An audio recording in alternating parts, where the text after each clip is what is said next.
All right, we are live. Let me check my feeds. I have a special guest for everyone tonight. Here in just a minute, he is waiting in the green room.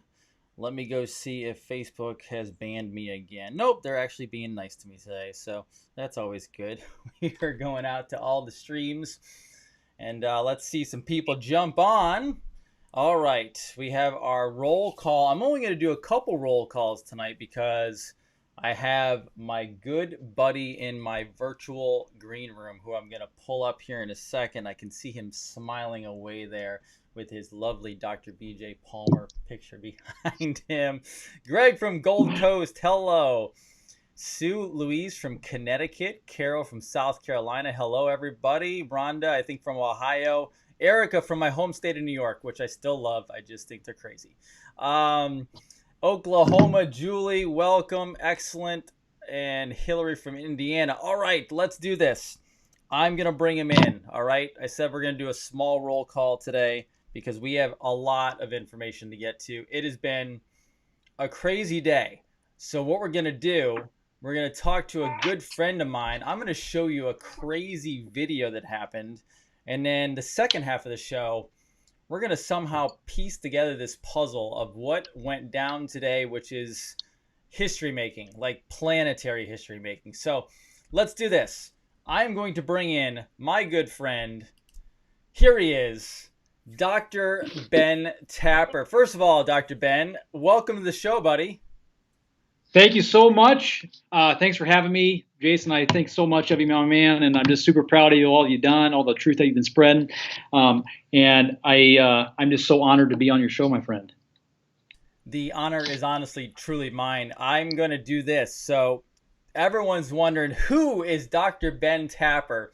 Well, I'm going to show them a little clip here because we've been preaching on this show, Dr. Tapper, how people have to stand up and do something about it. You're a Ron Paul supporter as well, who you actually did a little bit of campaigning for in the past, and you understand the very slippery slope of losing liberties. So let me do this. We're going to go to the clip right now for everybody, and we're going to show them exactly your 1 minute in front of it. Was this a city council? It was a city council meeting, public hearing meeting about the mask mandate that our mayor put on the city council to pass the city ordinance. Okay, so let's go to this video and then we're going to go through the details of it. Okay, let's rock and roll with this video.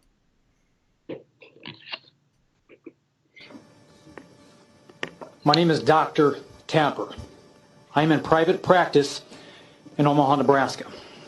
I don't wear a mask. I see over 200 patients a week. I come in close proximity with every patient that I come across. Why haven't I contracted this so-called disease? Americans make up 5% of the world population, but yet we take in 65 to 70% of the world's pharmaceutical drugs. We are one of 2 countries that allows pharmaceutical advertisements on the television. But yet 80% of Americans are suffering with a chronic disease associated with poor lifestyle choices. 700,000 people will die of heart disease this year alone. Doctor, please bring yourself in order. 600,000 people will die of cancer. 300,000 people will die of obesity this year. When is enough enough? If this is truly about health, then mandate. So, Dr. Tapper, that was you. First of all, let everyone know where you live, what you do, so they can get a little background on what's going on. Well, I live in Omaha, Nebraska. I just run a practice here in Omaha, Nebraska, the Wellness Point. And I'm just a chiropractor that's passionate about true health and wellness, epigenetics, immunology. And, I study immunology, epigenetics, and physiology in my free time. And there's so much corruption, and there's such a demand and a need for what we have to offer because the truth is not being told. And as you know, more than anyone, truth is being censored.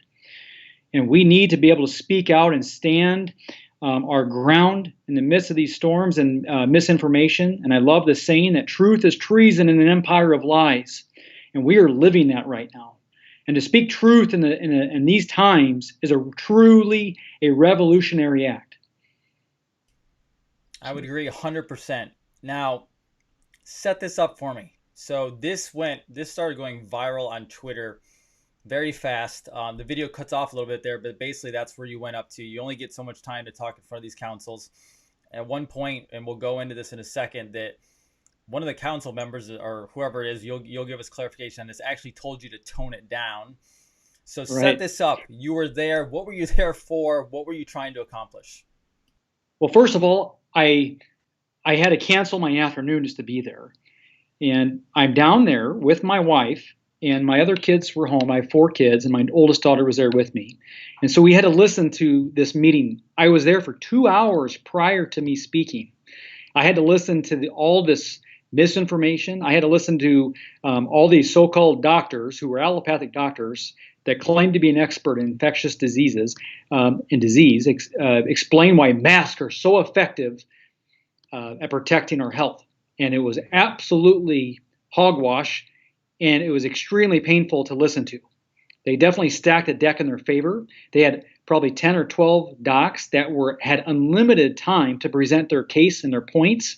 There was no docs in opposition, and it was an absolutely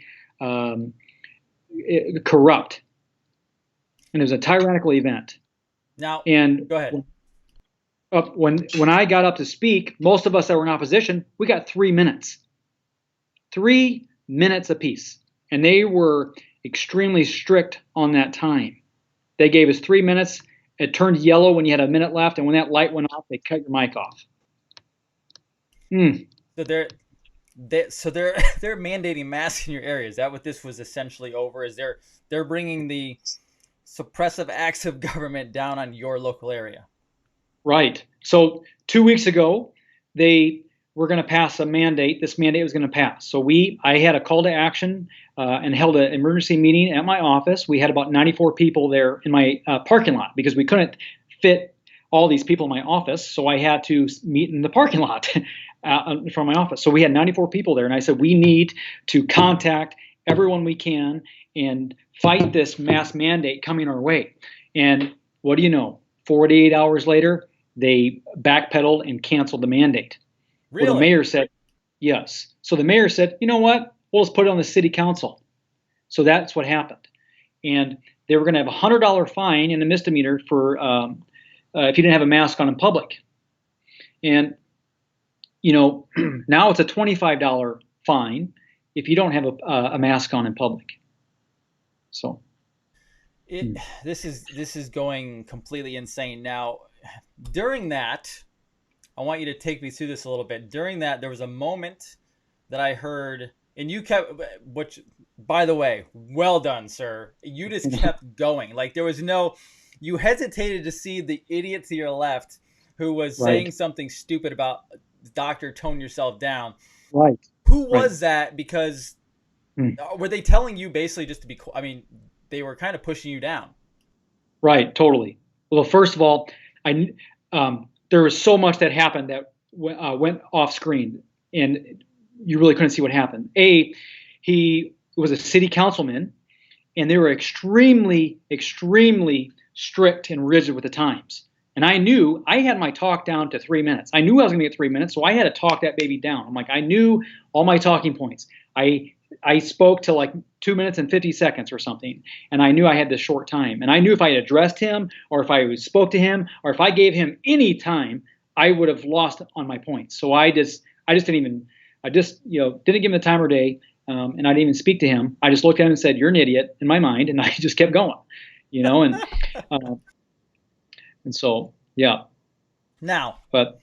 Go ahead if you had a point to finish. I don't want to interrupt. One other thing I want to talk on, there was a little girl that spoke, and this little girl is like, I love this family, by the way. I know them, they're friends of mine, and they're like the sweetest people of all. And she is, the family is so awesome. I can't say enough about them, and I'm not going to say their names here on the TV, but the thing is that she spoke, and dude, it brought me to tears. You weren't even allowed to clap, okay, during this meeting. And the funny thing is, I I knew that, but I was like, you know what? She's a 6-year-old girl. Screw them. I'm going to clap, right? I try to rally everybody up, and I'm clapping as loud as I can. Another lady, me and this other lady were the only two people that clapped in this whole room. Well, the city councilman, that same city councilman that told me to be quiet or tone it down, grabbed the sheriff, pointed to that lady, and kicked her out before I spoke. So I just like, whoa, I didn't say anything. I didn't do anything. I was like, I wasn't clapping. And I stayed in there, thank the Lord, because I would have got kicked out. And it was no joke. Crazy. For a 6-year-old speaking, they clapped. And it was criminal. I mean, it's embarrassing to say that was our Omaha City Councilman. I mean, they don't have a backbone. These are tyrants, and it's criminal. We should be, I talk about this regularly on the show, but we should be raising our kids up in their endeavors. If you have a 6-year-old girl who has the ability and the know-how to go up and speak on a public stage like that, not just public stage, she's speaking in front of quote-unquote dignitaries. She should have even if she was speaking on something we didn't agree with, just the idea she had that ability to do that and was willing to do that, we should be applauding our children for these things. Absolutely, my man. I agree 100%. Unbelievable. Now, take me through this, because I actually did. So Dr. Tapper and I have been together on a couple different seminars out of town and things. We've gotten to know each other, and we'll message each other back and forth. But we have busy lives. Things happen. We're not always in contact. Once every month or so, we'll message back and forth. He's working on projects. I'm working on projects. We crisscross. I was actually going through my Twitter feed the other day, and I'm scrolling along, and I see this guy, and I'm like, that looks like Tapper. And so I hit play, and it was actually an Anon. Obi-Wan Kenobi, the Kanan Obi-Wan, he had it up, and I'm like, that's Dr. Tapper. So I literally immediately messaged you, said, whoa, why are you on Twitter right now? What kind of turnout, what kind of voices are speaking out to? What kind of inflow are you getting right now from all the good and the bad? I want to know. Dude, it's been nuts. My wife makes fun of me because I would post something on Facebook, and I'm like, it's going viral. I got 4 shares. And then she's like, did you just say that went viral? And I'm like, yeah. Okay. So I didn't really understand the magnitude of what viral really meant till now. And it's bizarre. I mean, I go to my Instagram or even Facebook, it's overwhelming. It's absolutely overwhelming, but it's been positive. I look at these small little negative comments, and I don't let the negative few ruin the positive many. Because for every one negative comment that I get, I have 100 plus positive. People have reached out. I have chiropractors I don't even know reach out to me and say, man, you spoke truth. I have people come into me, and I don't even know these people. They say, dude, you have given me so much encouragement. Thank you for speaking truth, because we needed to hear this. You are literally the voice of millions right now. And I'm going to tell you something. I'm a spiritual guy. And I knew God was preparing me for something. I told one of my closest friends last week, I said, dude, I don't know what's going on, but I know something's being prepared for me. I don't even know what it is. I can't explain it, but I knew it's a God thing. And it was stirring in my soul. And this is it. Because I just had all this passion, and I had to get it out there. I was kind of emotional when I spoke, but the truth had to be told. And you, just like you, my friend, we have so much conviction for the truth because the people are starving for it. The people are desperate for it. And it's people like you and me that are the true healers. And we're speaking that message. And we're bringing that hope to people, letting them know that their body's ability to be well, to heal itself, is far greater than anyone has ever permitted us to believe. And that includes our own government, Dr. Fauci, the CDC, and everybody else that's speaking against that garbage. Now you opened me up to a can of worms, and we still have a full segment left to go. So the last time you and I spoke physically in person together, we were in a suburb of Dallas, Texas. And the last time we spoke, you were so red hot on the vaccine subject, not because of just vaccines, but understanding you have a little bit of a background, and I'm going to get 15 minutes out of you. We have an audience growing right now, right now on this feed. We have the opportunity for you to blow up on the physiology of what is happening to these children, I want you to give everyone a little bit of a lesson right now, and I'll just jump in and add little things, but take us down a road. The mask thing is one. I get it. We are going down a very dangerous road, and no child should be ever wearing a mask. That's insane. But this is a bigger game. This is for civilization at this point. You know, autism, 1 in 36, something like that, going down to 1 in 10, 1 in 2 in the next couple of years. If we don't change course now, sir, you have the floor. What is the physiology of a human being and a child, and what happens when this is put into their body? So if anybody's watching this, chiropractors, we are doctors of the nervous system. Our main role is the restoration and maintenance of the integrity of that nervous system. And we study physiology and epigenetics more than any other physician out there in the world. And so that means that we understand allostatic load and epigenetics. Your body adapts its physiology to meet the load it's under. Okay. Now, when we come into this world, the mother produces breast milk. Colostrum is loaded with immunoglobulin A, which is part of the immune system. That immunoglobulin A seals the esophagus, the gut, the digestive system, and it sets up your immune system to function well. Now, we're being taught that these babies are born without an immune system. That is a white lie. They have a developing immune system that is not fully developed yet. That's why we need to breastfeed. That's why we need that colostrum. We need that immunoglobulin A to be that part of that developing immune system to help it develop. Now, when we break that skin barrier with a needle, a vaccine, we create an immune response. Now, we know that babies can have an inflammatory immune response right out of during labor. Their faces can be swollen if it's traumatic birth, vice versa. Now, if you have a inflammatory response, we know for a fact that immunoglobulin E is being released in the body. And when we have inflammation, we also know that histamine is being released in the body. And histamine will actually cause your blood-brain barrier to be permeable, to open up. Now, they're going to tell us that, the blood-brain barrier is fully developed, because I used to argue that the blood-brain barrier, we don't know if it's fully developed in an infant. And I still believe that it's not fully developed in an infant. Because we found out the blood-brain barrier was there when we injected a goat or a sheep or whatever it was with blue dye on an infant goat, and everything was blue. We cut it open, did an autopsy, everything was blue. The central nervous system was blue, everything. Then we injected blue dye in an adult goat, and everything was blue except the central nervous system. Now, what does that tell you? That the blood-brain barrier prevents toxins from entering that system.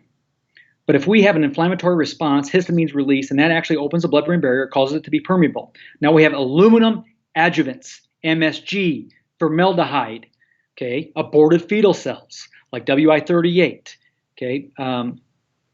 And what does that do to a developing nervous system? Okay, those neurotoxins will enter that nervous system. That's why if you look at all these vaccine injuries like transverse myelitis, Guillain-Barré, okay, all these inflammatory neurotoxins enter that nervous system, and they will cause demyelination. That's why you have MS or like even muscular dystrophy. All these demyelination diseases that don't make sense. If vaccines work, it's like, well, how do these things cause these issues? But vaccines are extremely, extremely toxic. And if you look at the physiology of Alzheimer's, there was a night where I was up till 3 a.m. reading autopsy reports on Alzheimer's patients. I'm like, oh my gosh. They call them a blood-brain barrier disruption. And that is absolutely due to an overaccumulation of aluminum toxicity due to histamine responses in the body. That in Alzheimer's and autism is no different. It's just autism occurs during a stage of development called exuberant neurosynaptogenesis, where that nervous system is fully developing. Neurons are firing. It's growing. Just as a plant grows roots down in the soil, the brain will have neural synapses that grow and fire and develop. That nervous system develops, it doubles in size that first year of life. So it's rapidly developing, rapidly growing. And if we have any neurotoxins during that stage, it's going to hinder, the functionality of that nervous system, the physiology of that nervous system. And what do you think on an epigenetic level? When you, like WI38, it's from a 3-month-old female fetus. Look it up. There's a company, if you have a certain certificate, you can buy that cell line. But that cell line is in so many vaccines. It's a female cell line. Now, what do you think if I put a female cell line into a male developing body during synaptogenesis from an epigenetic standpoint? What is that going to do to that boy? That's why I think that gender dysphoria or something like that could be possibly related to an epigenetic response from these abortifetal cell line issues. So that was kind of a rabbit hole point, but definitely there. Do you know why why I made you do that? Because you told me that exact thing on a Saturday night in Dallas, Texas, and I looked at you and I said, you need to capture what you just said on videotape, because that is probably one of the best stated descriptions I've ever heard of from when needle touches skin, goes in, and the cascade that will happen after that point, and then finished product, which is a damaged immune system. And so now I can say I have that on videotape. Well, Dean, I love you, my man, and I just love your passion. And on that, I need to make this point clear too, because if you look at all the literature, all the CDC stuff, what they claim, they say that your body, after a vaccination, they'll say that it takes 2 weeks for your body to build up an immune system to that vaccine, and that is hogwash. Because what happens is immunoglobulin E is triggered. We know immunoglobulin E is immediately triggered during that vaccine, and it tricks the body because you bypass the God's way of developing an immune system. If we have, and what they're trying to measure for, antibody responses. Okay, when you get a vaccine, they're tested for antibodies, or the titers, whatever you want to call it. But what they're measuring for, in other words, is immunoglobulin M, the Marines. Immunoglobulin M is triggered in any respiratory or viral issue. So your tonsils are the gatekeepers. They're going to sense that. So anything breathed in or any bacteria, any antigen that goes into the body, your immunoglobulin M is triggered immediately. But when you inject a needle into the body, immunoglobulin E is triggered. So you get this inflammatory response for 2 weeks. And then all of a sudden the body goes, oh my gosh, we've been duped. Fire IgM. And so this whole inflammatory process occurs for that first full 2 weeks. And it just messes with the immune system. And it is setting up the immune system for failure. And it tricks the body. And it's just not healthy. Just like this whole corona thing. They're testing for the antibodies of corona. They're testing what antibodies for corona? It's like IgM. You're testing for IgM responses. And if you understand immunology and this true antibody testing, it's all a scam. It's a hoax. All this testing, it's an absolute hoax. So, dude, I 100% agree. You are preaching to the choir. I love it. Now, do me a favor. With a few minutes to go, I have a couple last questions for you. The first one is, every single day, you, just like I, and I literally do use the word honor, we get the honor of adjusting and changing nervous systems to a more healthy state. What do you see? Give me a little bit on changing the nervous system. And I don't mean changing it like you're altering it. What we're doing is we're putting it back in balance to homeostasis. What do you see when especially kids? Let's talk about kids. We see adults. That's great. Adults understand it. What do you see when you adjust a kid and you see their abilities come back, their nervous systems start firing again? Go into that a little bit and give these people some positivity as we raise this vibration of life. Well, I love what you said. It's an honor. And it's such a privilege to be able to lay your hands on a spine, especially as a parent of 4 kids. I mean, your kids are precious. They're such a blessing. And, when a parent brings their child in, especially like a last resort, to you in desperation, because their kids are sick, there's something wrong, and, they've exploited every allopathic route, physical therapy, whatever it may be, and they come to you because they've heard good things about you. They're skeptical of chiropractic, but they're there in your office, humbled, and say, please help me. That is the most humbling and honorable thing I think that any physician can experience. Now, when you help that child, and no one else has, that is the best feeling in the world. And to give you an example, I had a girl come. They traveled 2.5 hours to come to my office. She heard good things about what we do. This little girl would have a bowel movement every 4 weeks. She was on Miralax, milk and magnesia. She was on this for years. Okay, she was 3 or 4 years old. So when I say years, her whole life. She would scream and scream and scream every bowel movement that she had. And she came in here, and I had to bring her back in my exam room to adjust her because she did not like the fact that I was going to adjust her. And she was fighting me, and her mom held her down and just kind of helped me, just assisting, just to hold her down and kind of calm her down. Well, I adjusted her sacrum. She had the worst subluxated sacrum I've ever seen. When I adjusted her sacrum, it moved very well. It had a big audible. Her mom, sorry, my boy's in the background laughing. That's okay. But that little girl sat up and looked at me like, "What did you just do?" She had kind of a look of like, "That felt great." Sorry. It's okay. I love kids. That's great. No, you're good. So hold on. This is what. So I'm doing a show right now. Dr. Tapper's doing a show right now with me. This is what chiropractors do. My daughter is literally sitting right over here listening to a craft show while I do this. Your kid is sitting there laughing, and this is how life works. Continue on. Right. Amen, brother. Right. Well, he was throwing a fit. He wanted to come, and I didn't see him all day, so I'm like, dude, I gave in. I said, come with me. So, and he's watching America's Funny Videos right now, so he's laughing. But anyway, this little girl, I said, I'll just see you in a week. And, she brought her back in, and the mom brought me back in the exam room. She just started crying. And she said she had a bowel movement within the hour after you adjusted her. And she's been having a bowel movement every day since you adjusted her. Okay. Now, I said, listen, there are some great chiropractors within the 2-mile span of your drive, and I can refer you one. So you don't need to make the trip here. I'm thankful that you did. Well, about probably 3 weeks later, I had all of these moms travel from her town 2.5 hours away to come see me. And it was like the same song and dance. I was like known as the poop doctor, basically, to help these kids. Right. I love that. I love that. So this is my parting question for you, sir. After I see the man, what's up, dude?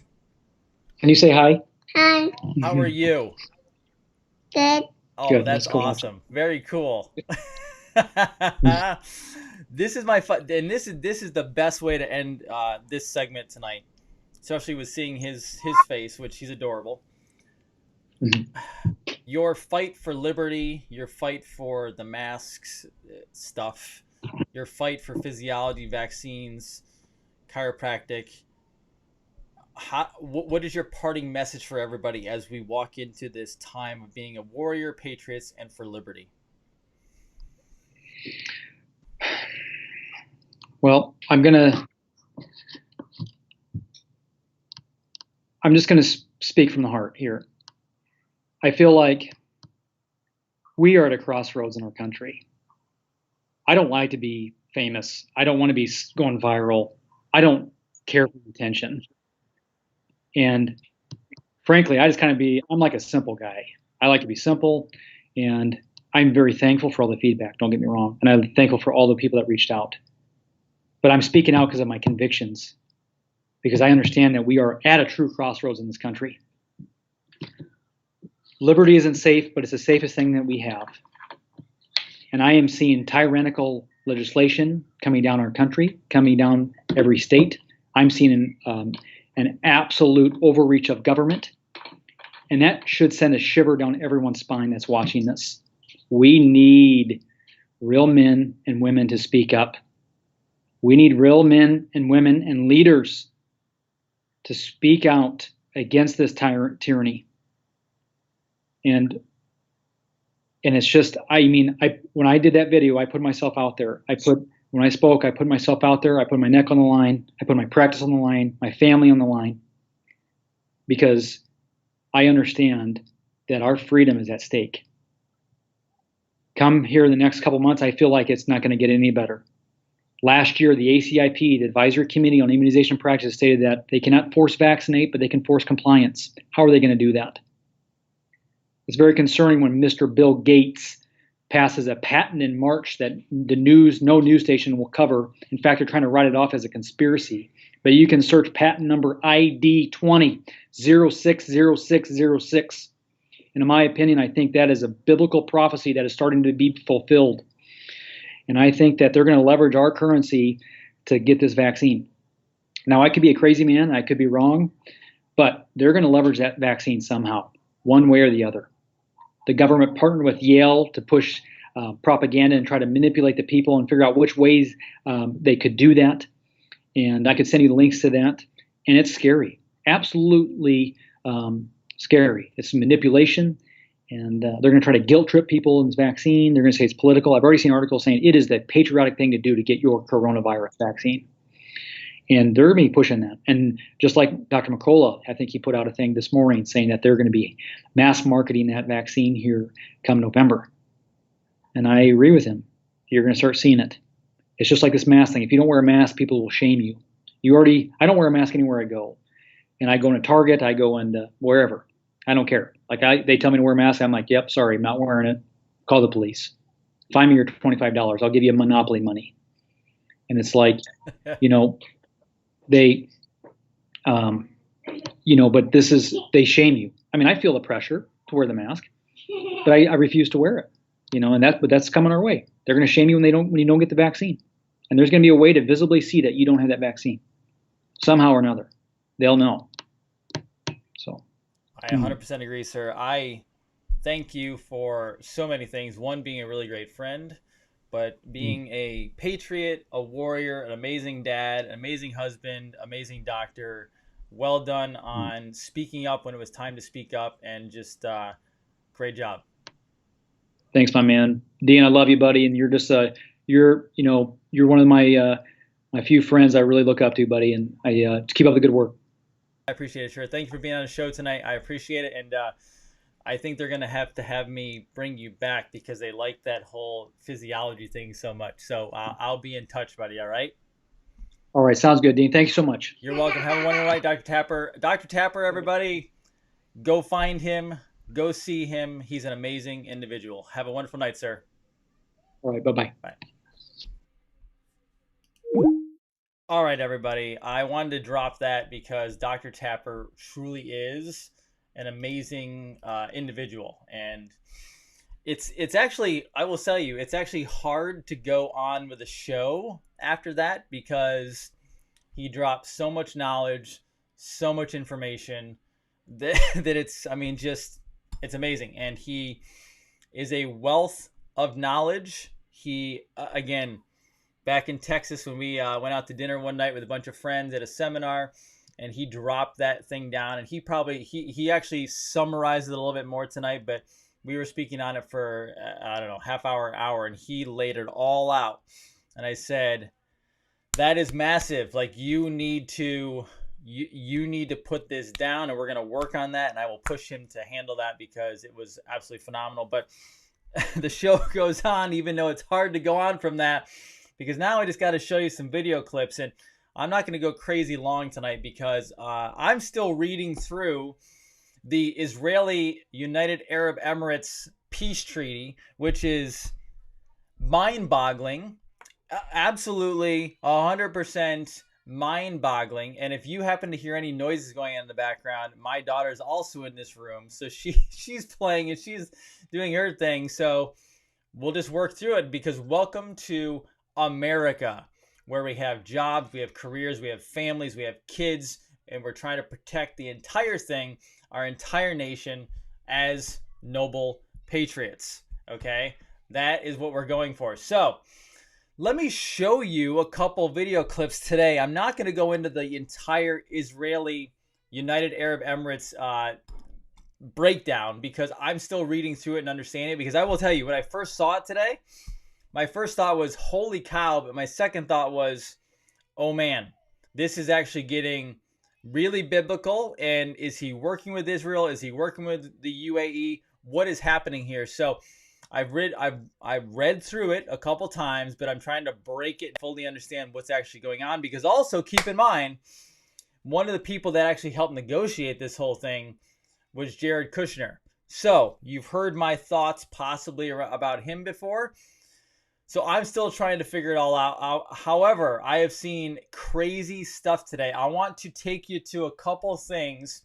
This is mostly going to be on president, and then one last thing on the Supreme Court, as well as Kamala Harris, which I have a few things for you as well. Okay, so I'm going to brief and make this efficient tonight. Okay, the first thing is I want to show you,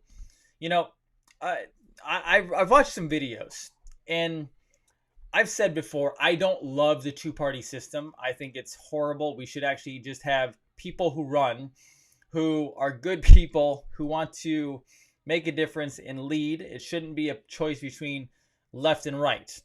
However, in this possibly last election or whatever we're going through right now, right, we actually have a right choice or a wrong choice.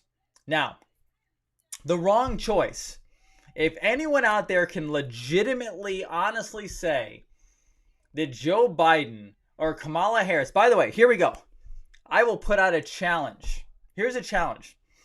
I will put out a challenge. If there's anybody out there that sees this, whether you're a noble patriot or you just happen to catch this, if you are voting and you fully support the Democratic ticket, I will invite you onto this show, and you are allowed to put out your case on why. Because at this point, there is nothing about them that makes any sense other than socialism and or communistic future. That's what we're looking at.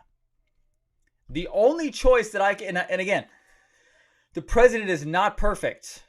I'm even still being skeptical about, is he the right person? Is he going to turn his back on us? Is he going to flip if he gets reelected? Like, I still research and dig deep to make sure we're not going into something really horrible here. But at this point, yeah, I cannot vote. I don't believe in not voting. I personally believe in, it's a patriotic duty. It's my American duty to vote. That is my belief system. Not everybody has to have that.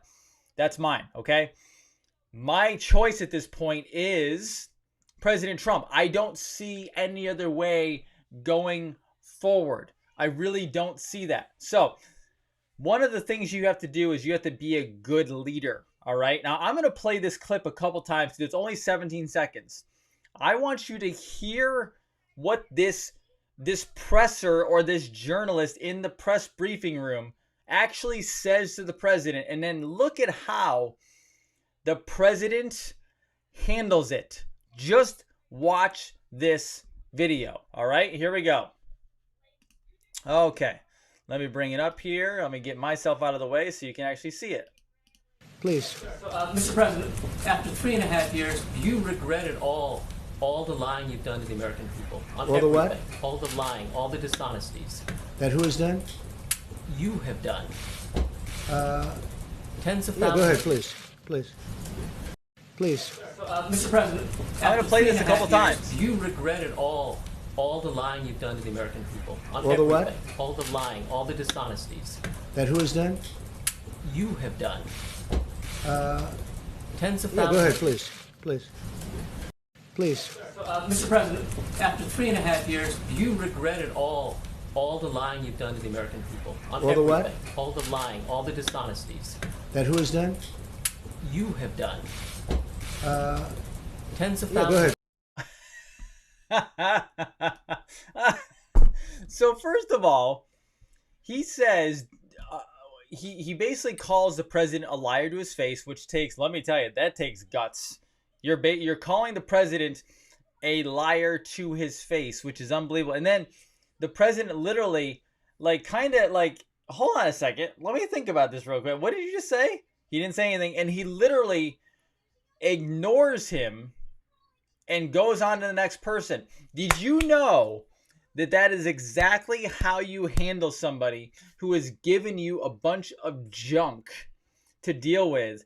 They want you to, he wanted him to dive in with him. That was what he wanted as a response. The president is smart enough to know, no, I'm not going down to this level, right?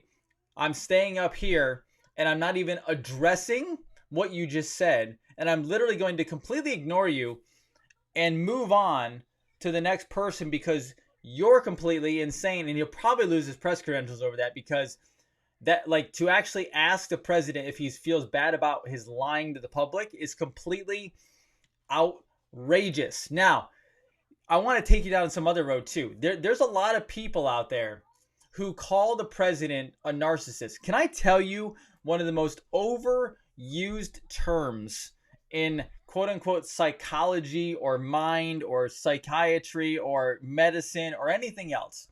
One of the most overused terms is narcissist. Why? Because this is what happens. You get liberal crybabies out there, whiners, snowflakes that can't actually handle being under pressure and actually getting something done or being a leader. And so what happens is anyone who actually has any confidence whatsoever in themselves and actually carries forward and gets something done and is productive, they think and they call are narcissists. So if a person doesn't give them the time of day, so the whiny snowflake liberal is playing the victim card as always, right? The victim card, oh, poor me, life is tough, blah, blah. And then you have the confident, right? Highly esteemed leader, right? Whether it just be an individual, a successful business person, a dignitary, a leader, a president, doesn't matter. They keep walking by, right? They keep walking by because they have things to do. And then what happens? The victim who hasn't, so the leader didn't stop and say, oh, what's wrong with you? What's going on? How can I help you? No, that's what the victim wants. They want everyone's help. Not help. They want everyone's sympathy. Okay? What's really happening is, no. So what happened? They actually called him a narcissist at that point. It's not a narcissist. The president wasn't that guy wanted him to react so that all the media could then jump in and go, oh my gosh, the president can't handle questions. The president can't handle a simple question. No, absolutely not. No, you know what the president does? The president, like any good leader and any person with confidence, says, I'm not answering that question. That's ridiculous. And he did it with his words. He didn't have to say it. He moved on. That's not narcissism, right? That's called confidence. That's not that's not dealing with BS. That's what that's called. Completely, absolutely insane. Now we go a little deeper in the presser, okay? A little deeper. What about this Kamala Harris problem? There's a Kamala Harris problem, all right? Now, we're going to dive into this real quick. This will probably be one of the last things I do tonight, okay? Okay, because I have to play dad tonight, all right? Watch this video of the president who has asked a very, very interesting question. And give it. Okay? Please go ahead. Mr. President, I have two questions. The first one on domestic politics. There are claims. Can't understand a There word are you're claims saying. circulating in social media that Kamala Harris is not eligible to run for vice president because she was an anchor baby, I quote. Do you or can you definitively say whether or not Kamala Harris is eligible, meets the legal requirements to run as vice president? So I just heard that. I heard it today that she doesn't meet the requirements. And by the way, the lawyer that wrote that piece is a very highly qualified, very talented lawyer. I have no idea if that's right. I would have assumed the Democrats would have checked that out before she gets chosen to run for vice president. But that's a very serious. You're saying that they're saying that she doesn't qualify because she wasn't born in this country. No, she was born in this country, but her parents did not. The claims say that her parents did not receive their permanent residence at that time. I don't know about it. I just heard about it. I'll take a look. Back in the. So, this is a problem. There might be a television show going on. There might be an actual movie playing right now that we're all viewing. Because I'm telling you, I don't understand how they would have messed up. I don't understand how the Democrats would be pushing forward a Alzheimer, dementia, old man who can't even speak, and then have a vice president candidate who, when she left the Democratic primaries, was at 3% polling and has no chance with Democrats, who says she's African American, yet she's not. She's actually Indian and Jamaican. And now I showed you the birth certificate last night or the night before, where her birth certificate shows that she is indeed an anchor baby, meaning her parents were not born here. They were here for school. They were not citizens. She's born here. She can't run. She's not eligible to run. It's under the 14th Amendment, does not grant citizenship to anchor babies. Let me actually read you off this. Did Kamala Harris naturalize? Is Kamala Harris a U.S. citizen? A child born in the U.S. of alien parents was deemed a citizen of the parent's home country, not a U.S. citizen. The U.S. had a strict quota system. Foreign students were issued non-immigrant visas only. Born 10/20/64, her citizenship was based on the Immigration and Nationality Act of 1952. U.S. residents required prior to applying for U.S. citizenship on 10/20/64 was 5 years. Her dad arrived in 1961, couldn't apply until 1966. Her mom arrived in 1960 and couldn't apply until 1965. That didn't meet the residency requirement, and they were students with non-immigrant visas. I don't know what else to tell you. Now, do I think that she can't run based on that? Well, technically, no, she cannot. Legally, she knows she cannot. The problem is they don't care about the Constitution anymore. They threw out all the founding documents. Obama was an ineligible president. He shouldn't have been able to run either, but they still ran it because we're not operating under the proper Constitution.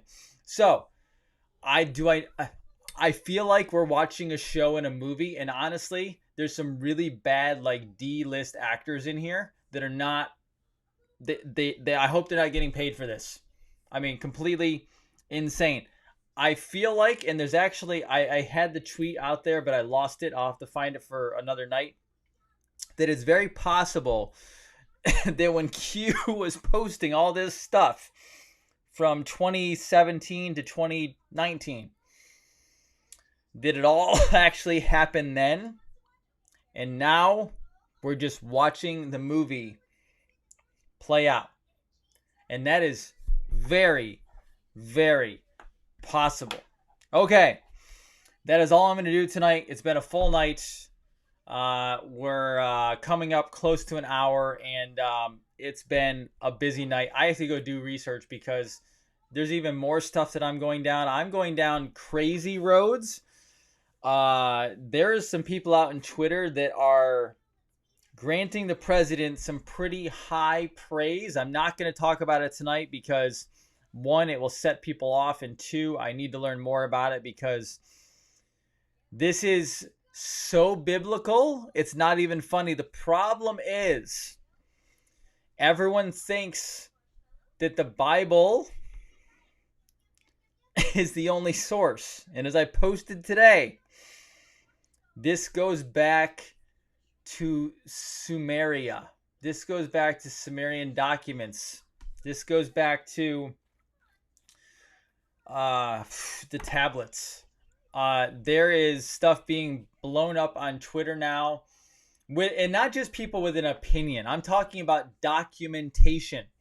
I'm talking about, like, if you are not following Jason Q at this point, let me bring him up real quick. Okay, you guys told me, I told you guys that I was a big Praying Medic fan. I will tell you, I am not reading or watching a lot of I'm not even doing a lot of QAnon people anymore. There's really only so many that I follow at this point. I don't follow the ones who are just randomly putting stuff out. I'm following Praying Medic because he's sane. I follow IET. I follow other ones as well. I'm going to tell you right now, my favorite Anon is Jason Q. Januzowski. I think I'm pronouncing that right. Let me show you his page.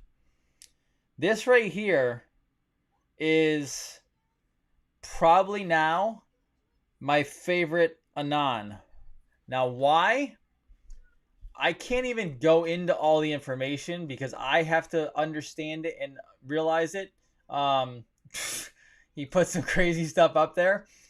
I'm going to tell you right now, this post right here, this one, the one I'm scrolling at in the middle of the screen. If you go into this post right here and start scrolling down, the things you are going to see are going to blow your mind to the point that you may not come back anymore.